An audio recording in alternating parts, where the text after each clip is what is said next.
Sud Radio, les Jeux dans tous leurs états. Thierry Guerrier, Joseph Ruiz.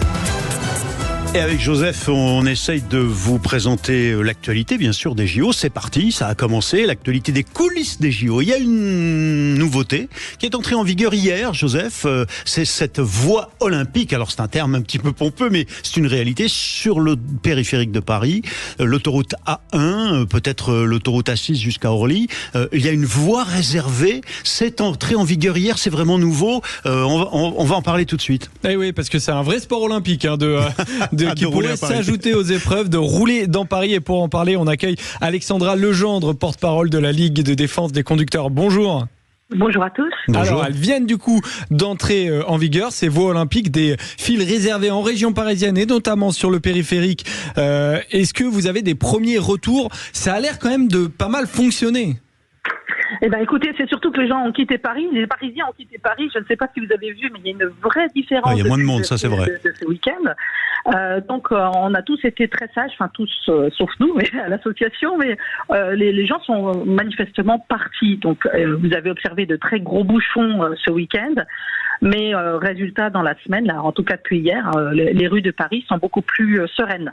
Oui, d'accord, mais la question que vous pose Joseph Ruiz, Alexandra Legendre, c'est de savoir, il faut être un peu honnête intellectuellement. Moi, j'avoue que je suis très critique, comme parisien souvent, à l'égard d'Anne Hidalgo et de ses projets de circulation, et de David Béliard. Mais la réalité, pour avoir emprunté hier à 2 reprises au minimum cette voie olympique en taxi, vous voyez, je vous dis tout, ça fonctionne. Les gens la respectent et ça donne une certaine fluidité et ça va permettre une fluidité pour les athlètes, évidemment, pour les services de secours. Donc, reconnaissons que ça marche, non ?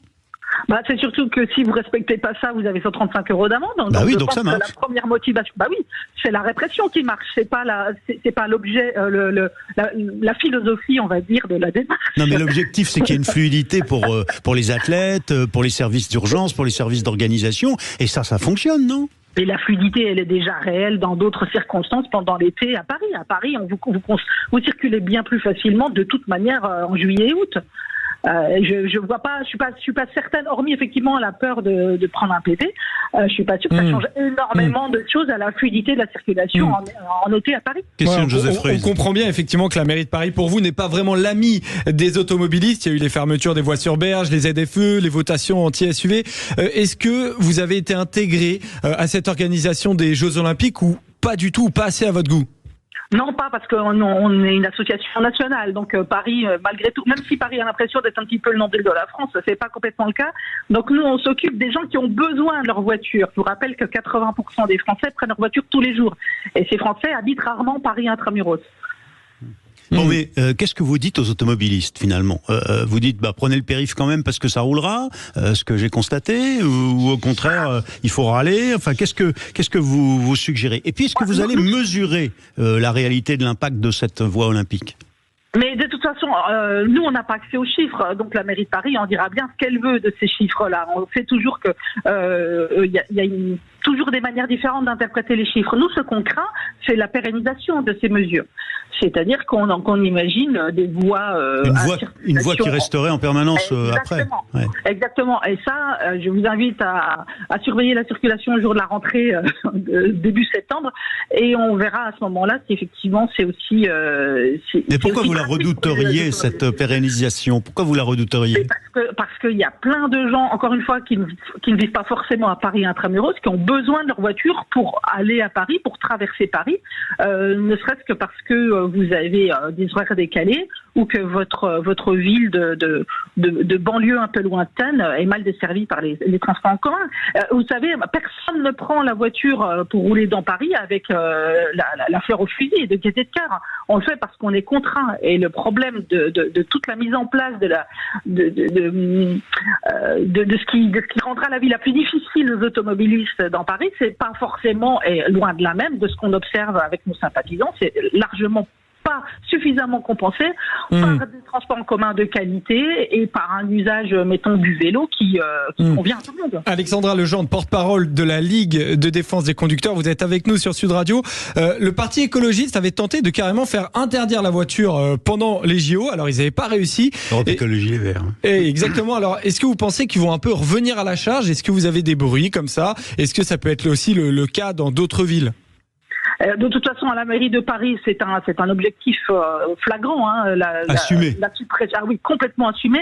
Il y a effectivement d'autres villes qui sont aussi caricaturales. Hein, je pense à Lyon, à Grenoble, à des villes qui sont de toute façon gérées par des écologistes qui sont extrêmement convaincus par le bien fondé de leur démarche. Moi, j'ai aussi des chiffres à leur opposer qui émanent du Centre européen d'études de sécurité et d'analyse des risques. Eh bien, pour vous donner un exemple, le véhicule individuel, donc la voiture en gros, à l'échelle française, c'est 73% des kilomètres de déplacement, mais ce n'est que 48% entre guillemets des victimes, des décès. Donc il se trouve que la mise en place d'engins de circulation doux, comme on dit, elle a une conséquence assez dramatique, c'est que je vais enfoncer une porte ouverte, mais vous êtes moins en sécurité en vélo ou en trottinette qu'en voiture. Donc ce qui n'a pas été fait, si vous voulez, c'est la sécurisation de ces engins de déplacement avant de les généraliser tel que ça a été fait aujourd'hui. C'est-à-dire que il y a à Paris, moi je vis à Paris, je vois bien la totale décontraction de très nombreux cyclistes et usagers de trottinettes vis-à-vis du code de la route. Ce que j'aurais bien aimé, c'est qu'on les oblige un petit peu à mieux connaître le code de la route et pas forcément pour leur cohabitation également avec les automobilistes. Ça va aussi avec la cohabitation avec les piétons. Le vélo dans Paris, c'est plus dangereux que la voiture pour vous ? Évidemment, si vous voulez, un automobiliste, lui, il est protégé. Ça, là-dessus, évidemment que c'est moins dangereux d'être dans une voiture. Mais l'automobiliste, lui, il a étudié le code de la route et pour pas prendre de pédé, il le respecte au mieux. Je dis pas que c'est toujours le cas, mais il fait de son mieux. On voit bien les usages pour les personnes qui utilisent d'autres moyens de transport dits doux. Que le code de la route, il n'a pas été complètement bien intégré et que ces gens-là se mettent en danger en ne mettant pas de casque, en n'allumant pas ses feux la nuit, en écoutant de la musique dans ses écouteurs. Ça, c'est des comportements très dangereux. Ce sont, Alexandra Legendre, les JO dans tous leurs états avec cette question de la circulation, et on pourrait dire que c'est Paris et même la circulation automobile en ville dans tous leurs états. Merci beaucoup d'avoir été avec nous. On parle même pas de toutes les lignes de bus dont la régularité a été complètement explosée par les JO. Elles sont coupées au milieu. On ne sait plus s'il y en a pas. Enfin, en ce moment, c'est un grand foutoir dans Paris à cause de ça, c'est vrai. Mais bon, ces voies sur le périphérique, il faut reconnaître que pour l'instant, ça a engendré une certaine fluidité. Merci Alexandra Legendre d'avoir été avec nous. On poursuit avec ces JO dans tous les états, dans tous leurs états, avec Joseph Fruys dans un instant et Quentin Gérard dans l'actu immédiate des JO et du sport. C'est tout de suite. Sud Radio. Parlons vrai. Sud Radio. Parlons vrai.